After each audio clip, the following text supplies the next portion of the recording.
Under the Dictionary Act definition of corporation, we read, corporations are divided into public and private. Public corporations, which are also called political, and sometimes municipal corporations, such as counties and cities, are those which have for their object the government of a portion of the state.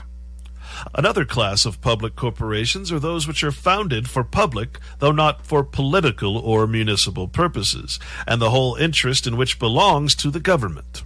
Nations or states are denominated by publicists, bodies politic, and are said to have their affairs and interests, and are deliberate and resolve in common. They thus become as moral persons, having an understanding and will particular to themselves, and are susceptible of obligations and laws. In this extensive sense, the United States may be termed a corporation, and so may each state singly.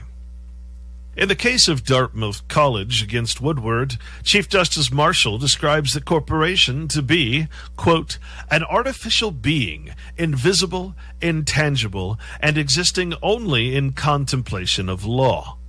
Being the mere creature of law, continues the judge, quote, it possesses only those properties which the charter of its creation confers upon it, either expressly or as incidental to its very existence. These are such as are supposed best calculated to effect the object for which it was created. Among the most important are immortality, and, if the expression may be allowed, individual properties by which a perpetual succession of many persons are considered as the same, and may act as the single individual. They enable a corporation to manage its own affairs, and to hold property without the perplexing intricacies, the hazardous and endless necessity of perpetual conveyance for the purpose of transmitting it from hand to hand. It is chiefly for the purpose of clothing bodies of men in succession with these qualities and capacities that corporations were invented and are in use. It is essential to understand the hierarchy of creation here, for the individual states would not exist without the corporation of the United States that created them. The word person is applied to men, women, and children who are called natural persons. In law, though, man and person are not exactly synonymous terms. Any human being is a man, whether he be a member of society or not, whatever may be the rank he holds, or whatever may be his age, sex, etc.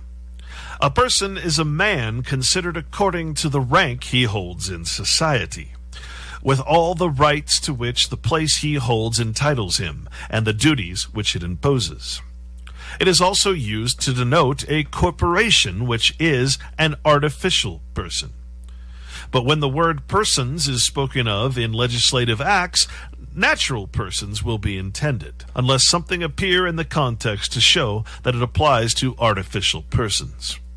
Persons are divided into citizens and aliens when viewed with regard to their political rights.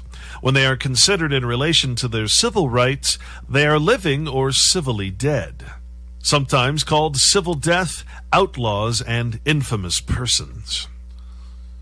The word personality is defined as an abstract of personal, as the action is in the personality. That is, it is brought against a person for a personal duty which he owes. It also signifies what belongs to the person as personal property. When referring to personal property, the word personal means belonging to the person, not the man.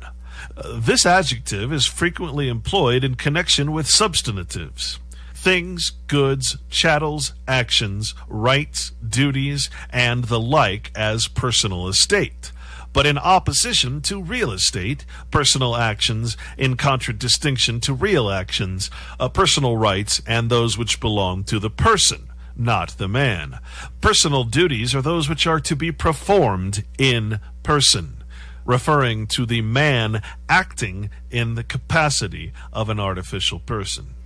Personable means having the capacities of a person, not a man. For example, the defendant was judged personable to maintain this action.